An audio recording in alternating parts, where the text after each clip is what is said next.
Dramatique, déchirant, voici comment le 5e jour du procès Charlie Hebdo a été décrit par les personnes présentes. L'audience de ce mardi a été consacrée au témoignage des survivants.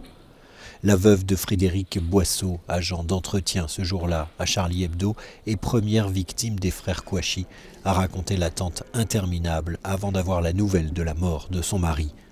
La dessinatrice Coco a décrit les moments de tension et de peur extrême quand les terroristes l'ont forcée, sous la menace d'une Kalachnikov, à ouvrir la porte du journal.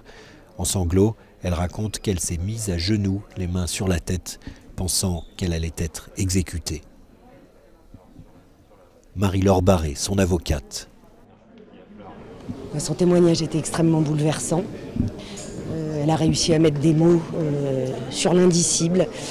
Et probablement, comme elle l'a expliqué, cela fait plusieurs années qu'elle n'a pas pu parler et qu'aujourd'hui, c'était la première fois où elle a pu s'exprimer et raconter ce qu'elle avait vécu. Virginie Chapelle, elle, travaillait dans le même bâtiment que Charlie Hebdo. Face aux assaillants, elle a aussi vécu des moments d'horreur. J'ai vu Chérif Kouachi devant moi qui s'énervait, qui me demandait où était Charlie, si c'était Charlie. Donc à plusieurs, on lui a dit que c'était pas là. Et il s'est énervé, il a tiré. J'ai envoyé des textos à mon fils et mon mari. Parce que je pensais qu'on allait mourir. Donc après, on a entendu les coups de feu espacer. Et c'était terrible parce qu'on aurait pu les compter. Les témoignages devaient se poursuivre ce mercredi matin au tribunal, avec celui de Rhys notamment, l'un des rares survivants du carnage.